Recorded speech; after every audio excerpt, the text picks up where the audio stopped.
I don't work here anymore. And they'll say, oh, like you're late for your shift. Yeah. What shift? No, your name's on the road. I'm not working today. How about you get me that in a size 7?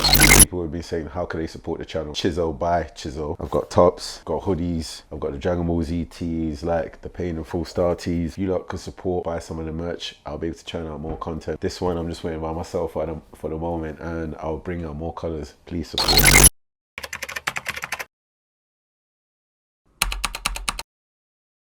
Boom, new episode out featuring the legend himself, Elijah, aka the Chicken Connoisseur. Stay tuned. Today we got the special guest, Elijah, in the building. Well, go on, people. The man. He don't feel no cold, you know. He came all the way in shorts and tee. What time of the year is it, Wes? Bro, It might as well be winter, innit? What's the how many degrees? Let's see. Wait, let me even check. The weather report, London. Oh, my phone moving slow, like my internet don't work. 10 degrees. Well, it's not that bad. That's bliss. But it's not spring though. It feels like spring. I can't So lie. what, it's summertime, you're just basically just topless out there then. No, summertime I'm usually just inside struggling to breathe because it's too hot. Too hot. But you know, this is I have a summer body. This is a real summer body, which means I'm all right in the winter. But I need to get a winter body so I can survive in summer. So winter body soon come. It's loaded. It's like Jaheim, you know. Jaheim's the same. You remember? He used to come in a t-shirt in the winter. I used to look at him like Jaheim's my cousin, my younger cousin. He'll come in a t-shirt in the winter. I'm looking at him. He's like, oh, I'm hot. I'm like, Yeah, huh? I guess I understand. You know, were born in Siberia or something. No, not really. Or Antarctica. I can't remember when it was, but there was a time where I think I just kind of realized I should. I don't know. I might have read something about like animals in the wild, and I was thinking like, why have I been in this country? In like everyone's been here for years, decades, and no one's acclimatized to the weather. And then I just kind of decided to acclimatize, and I acclimatized. So, yeah. Must be like them thingy Arctic bears. Proper acclimatized. So your body's gonna turn white in like a few winters. Yeah. You know what? It's funny actually. I do remember like my mum went Ghana and then she came back one time, and she was like, "Rah, your skin's lighter." I was like, "Oh, I swear." I think like my pigmentation does change throughout the year as well. Obviously due to sun exposure and all of that, but. And during the summertime, him hiding indoors. Yeah, hibernating. I'm telling you, if you ate Nigerian jollof though, you'd be cool in the summer. Try it. I don't believe it. I don't believe it. It's good for you. Nigerian jollof gives you superpowers. Well, I've been eating Ghanaian and here I am, surviving in the cold. Well, what you call cold to me, it's just casual weather. Nah, this is all right. Like me and Wes in the hoodies. The heat is off today. It's all right, but 10 degrees. You won't catch me in a t-shirt. Boy, I ran to the bin and back quickly. You won't catch me outside in a t-shirt. We've been outside in a minute. Yeah, it's mad, isn't it? Because we've been recording in the night time all the time. I told you I bought those lights, so I need to fit them. So I had to buy some lights. I'm gonna fit them on all these beams. Oh, then, okay. That way I can start recording here in the night. But I think in a few months it's overdue. After I've got a venue opening in East London. Oh, okay. So after I open up my venue, I think I just need to get the carpenters in here, like while they're over there, just say to them, you know what, once you finish that job, come over here and just build this properly, so that way we could constantly film out here all year round and just improve the quality of the footage, innit? Yeah, because Wes has been on to me for time about making sure everything's on point. With the channel, it started off as like this, working out, conversating at the same time, you know what I mean? Whereas now it feels like it's just turned into we just go inside and sit down and chat like it's a conventional pod. But I need to get back to this, you know? So what made you start the channel anyway? Your channel? I tell you, it was just out of necessity. Yeah. Because I remember at one point I can't remember where I was, but it was me and my friend somewhere in East London, and we were looking for places to eat. Yeah. And then I think I saw like Italian restaurants and like curry shops and stuff, and they all had reviews. Then I saw a chicken shop, and it had 0 reviews. But I know if the chicken shop's around, people are going to the chicken shop. Yeah. So I was wondering why no one reviewed it. So then I was thinking, well, there was a lot of things that kind of sparked the idea initially. Yeah. So that was like one of them. That was one of the main ones, and I was thinking somebody should be doing it. But You say, what's the best Morley's? I don't know. I've been to quite a few actually, but I'd say overall, Morley's probably has the best reputation for, like, it doesn't vary that much between branches, especially when it comes to the wings. Yeah. I think they do change the chips Yeah. a lot. Like, I don't think I've been to a Morley's and got like the best. There's a particular echelon of chip where You said echelon, right? The upper echelon. Man, just do it. Put it to the test tube and test it out. That's the one. yeah, like they have a pretty distinctive texture, and that texture also kind of translates into the flavor. I'm not sure where it's from particularly in terms of like the supplier, but there's a few places that have it, and Morley's never have it. Yeah. So their chips are usually Meaty. yeah, but their wings are always on point. Yeah. My favorite branch though is Brixton. Oh, okay. Yeah. Like sometimes if I'm coming out late in the night and I've gone to a party and I'm on my way back here, I'll go Brixton, grab Morley's quickly, turn on my heated seats and just keep on the heated seats all the way home. That's a good shout, I use it as like a microwave plate. Yeah. Yeah, keep it warm all the way home. So you know you can't be microwaving chips and warming it up again. Yeah, so I it's just true. literally just leave it there. And when I get in, straight away. But sometimes when I'm coming from other spots, I have to go to the local ones here. But there used to be one down the road, but I don't think they were official. They tried to spell it Marley's. Yeah, I've seen. Yeah, them lot made them take it down. They had to change the name quickly, boy. Yeah, I've seen a lot fake of Morley's. Yeah, there's a lot of bootlegs around. Yeah. I've seen Maxis, I've seen Mowleys. Yeah. There's Metros with the same kind of writing, font and everything. Yeah, there's quite But a I'm few of starting them. to see, like, before, Morley's never used to be over the waters. Now I've Yeah. seen it in Northwest. Yeah. I've seen it in East. I was like, right. There's a couple in North. Yeah. Yeah. Like they started to branch out. I'm like, franchise. Yeah, it's true. Someone asked me the other day, about opening a gym, and said, what would it take me to decide to open a gym, like funding? So I said to the person, I'm opening event space at the moment. Yeah.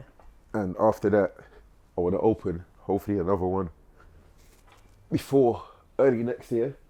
But to own a gym, it's not profitable. My response was, I'd rather own a KFC or Morley's. Yeah, I saw. Yeah. And people think it's funny, but it makes more money. It makes more financial sense. True. Because think about it, yeah? Say somewhere like Croydon, in the nighttime, all the local shops shut. Yeah. Then you've got like McDonald's. Yeah. Everyone's ordering Uber Eats in the true. night. Like one time I ordered like late night. I was just too lazy to drive down the road or walk down the road. Yeah. And the driver's come and he's like, thank you, boss. And he's dropped. And then I'm seeing him going next door Dropping to to someone drop else. to someone else. So I was like, right, all of us are doing the same thing. Yeah. So imagine now, I spent £8. He spent £8. Next person down the road spent £8. So like every hour. Yeah. Then imagine the people driving there doing drive-through. So every hour they're probably making like maybe like £1,000. Yeah. In the gym, how many people are going to sign memberships? Really. £20, £30. Yeah. And that's for a month. That's for a month. But So- now you're making £8 every 30 seconds. Yeah, it's true.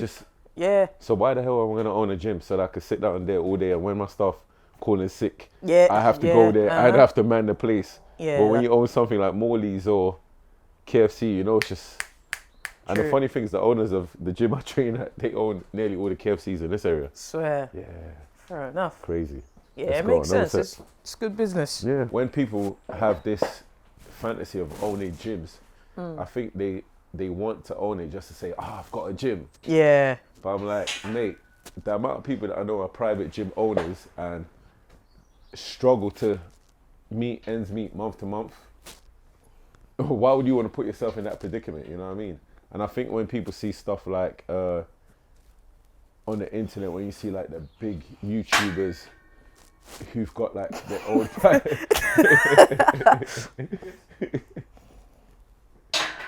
extend. Wait, what's it? There you go. Yeah, when they see Business.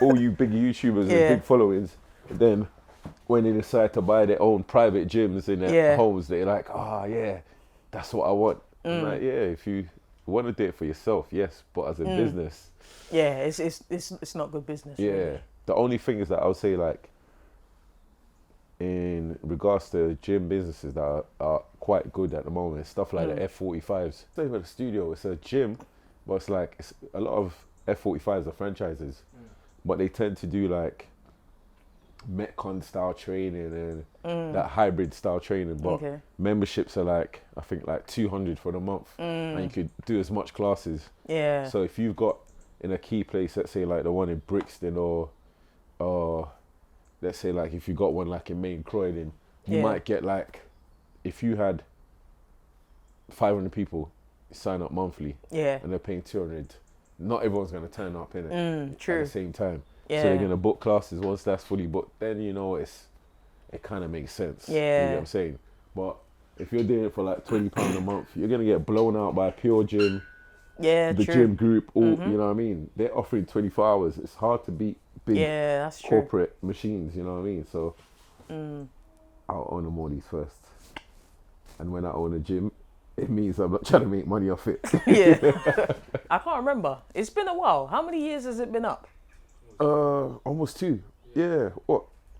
March is our end of March is our 2 years. Wow. Well done, Wes. All of this is because of Wes, you know. Fair enough. Yeah, it's all because of Wes. Yeah, I remember the literally story all you because said, of Wes. Yeah. That's wow. Time flies, boy. Yeah. So that means this contraption's 2 years old now. It's mad, isn't it? Time flies. Wow. Literally, I met Wes driving around doing Uber, and he put the idea in my head. Fast forward, we're here. It makes sense. We're climbing. This year, I think it might be the year we boom, because we're going to start churning out more different type of content, just seeing what works. You know what I mean? Different style of content. Still doing the normal content we do, but I was saying to the man, I want to try and get back out here in the original format. Yeah, because that's what made us different. And now I'm starting to see, like, in the American YouTubers, a lot of guys who got like big channels, like remember I was telling you the other day, like the Jesse James West and all that Eubank guy and all these they've started to copy that format. So they stay using that format, like I'm watching YouTube, I'm like, right, that's from this, you know what I mean? So we just need to get back in that zone. But how many years have you had your channel? How did you find growing in the first few years? I think, so the channel at first, I guess the problem has always kind of been down to like videography and like I'd say frequency, because if effectively like after we did the first video, because it was just me and my brethren at the time, so after we did the first video, it took like maybe a couple months to do the next one, because he didn't really have time and it wasn't that serious. I think after like 5 episodes, after 5 episodes, I think it had been like already like a 1 year span. Right. Yeah. That's mad. Yeah. That's crazy. But so episode 6, that one dropped, and I think I could already kind of see the growth in terms of like when I dropped the first one. Obviously, for it to get to like even 200 views, like took a while, but it was getting about still. And then I remember episode 5. Episode 5 got to like 600 views in like a couple months. And then I dropped episode 6.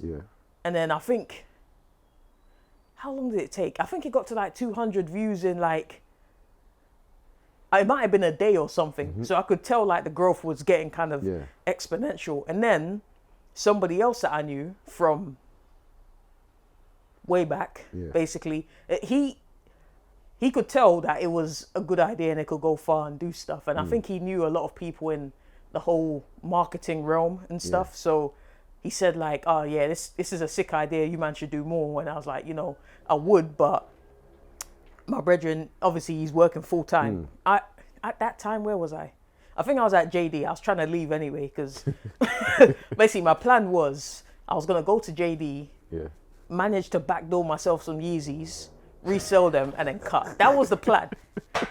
Now, the Yeezys came to the shop and all the managers and supervisors were like, listen, when the Yeezys come, no one's touching it. I was in the stock room as well. He's like, listen, no one's touching it. You're not seeing it. You're not. So they came and went. And I was just there kind of thinking, my time has come. Yeah, exactly. Like I've came, I saw, I conquered nothing. It's about, I'm due to leave anyway. So I wasn't really too bothered about staying. Yeah. I think I came late a few times. And then I got fired. But I was pretty relieved to be fired because I knew Christmas was coming up and they kept on saying, oh, listen, hurry up, like in the stock room, like, oh, like move quicker, like run. Because listen, when Christmas comes, you're going to have to keep up. And I was like, yeah, when Christmas comes, you'll see me walk through the front. I'm not coming downstairs anymore. My plan was to effectively go there, like kind of show them on Christmas Day that I don't work here anymore. And they'll say, oh, like you're late for your shift. Yeah. What shift? No, your name's on the road. I'm not working today. How about you get me that in a size 7? That was the plan. It didn't quite get there, but effectively, anywho, sidetracking. Yeah, my brethren, he told like a lot of people in different places. Yeah, but also he did like a post on Reddit. Yeah. I think I may have heard about Reddit at the time, but I didn't have a clue what it was, or I saw it was a forum thing, and I don't have the patience for forums. Like the threads and all of that is long and confusing to see. But so he posted on Reddit he posted one of the videos with a clickbait title, "A school kid in suit and trainers reviews chicken shops around London." So the title was pretty clickbaity. Yeah. A lot of people checked it. And I remember like initially, well, obviously, clickbait works. Facts. So people checked it and then they came over to the channel. And then they started like watching all the other videos. Yeah. So then from there it kind of blew. And then people were spreading it naturally because it was shot sick. Like the editing was sick as well and everything. So yeah, like he kind of, I'd say sparked, he was a catalyst in it moving as quick as it did in terms of like the whole channel progression and everything.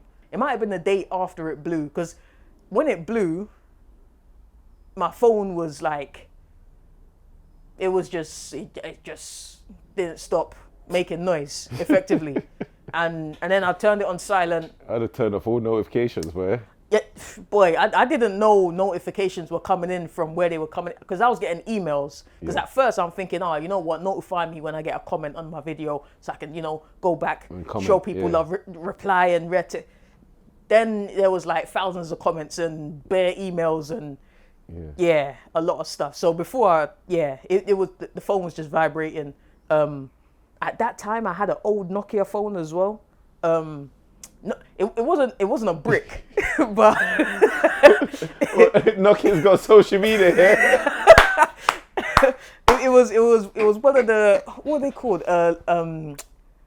Lumia. Yeah. It was a Lumia one. So like the apps on there were limited as well. So like I could never see my Instagram DMs, and then like I didn't even, I couldn't message people on Instagram at all. So that I knew messages were coming in.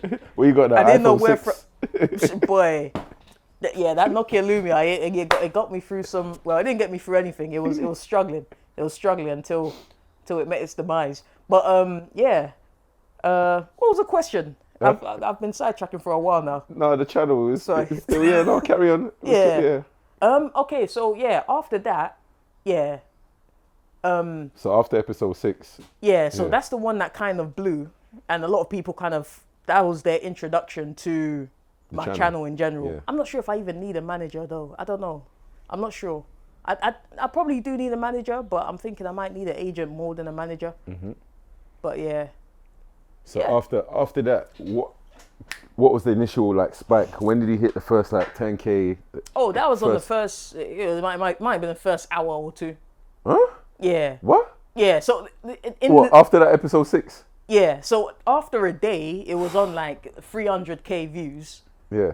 And then I can't remember what the channel was on. I think the channel might have hit like 100K subs by What, then. after that first episode? Yeah, the next day. That's crazy. So, okay, well, basically, That's the episode, real viral. Yeah, the episode dropped on, I think it was the 6th of December. Yeah. I think the episode, no, actually, it might be the 5th. It was the 5th or the 6th. Yeah. You know what's funny, actually? I remember it was either the day it dropped or the day after it dropped. Mm-hmm. I got fired from JD. And Look at God. Perfect timing, innit? yeah. That's it was mad. Yeah, it was pretty sick. But I think the same day I saw Jamal Edwards as well. Yeah. So yeah, it's funny actually because I remember, I don't think I told him. Yeah, I had CVs in my bag. I was going around to different shops and trying to pass off my CV because I was thinking they're probably not gonna recruit me before Christmas because it's already too busy. So if I get a job like in January or something from one of these places, I should be cash. But then, I saw Jamal Edwards. I was like, yo, what's good, man? He was like, yo, what's good? And then I was thinking, tell him about the chicken. And I thought, He'll be looking at you like, why this guy talking to me about chicken? Exactly. What's the whole catch of the wings? Like, in my head, I was thinking, tell him about the chicken. And I thought, nah, safe, man. Like, man had one of them mad awkward pauses. Yeah, it was. Yeah, I was Safe, like, man. yeah, safe, man. See you soon. Yeah, Friend. legit. Yeah, pretty sure it would have looked like that, to be fair. Yeah, but everything kind of blew up pretty quickly over the week or so. I think it had already. It might have been 2-3 days before episode 6 got to like 1 million views, and then the rest were just climbing. And then after that, I think we filmed another one the next week, and then tried to keep it consistent. It's funny actually, like when I deep it, I only had like, I'd say until recently, I'd say like before VP, my most consistent run was the initial kind of run after it blew, and that was only for like 3 months. So between then, I'd say like mid 2017 and like late 2020, I had like maybe less than 10 videos across that span. Yeah. That's mad. Yeah, it was. So you just leaving the channel kind of dormant. Yeah, it wasn't by choice. Yeah, but I swear if you don't post after a certain time, they sky you off AdSense, innit? I don't know. Yeah. Viral though. Yeah. So your thing is still, they will sky you. Your thing, he's got them ones that will still be playing back even. Yeah. You've crossed you've crossed mad. into the. You know, in the YouTube just like, he's cool. Also, he'll get booted quickly, but what, you ain't posting in the year, yeah? Bye.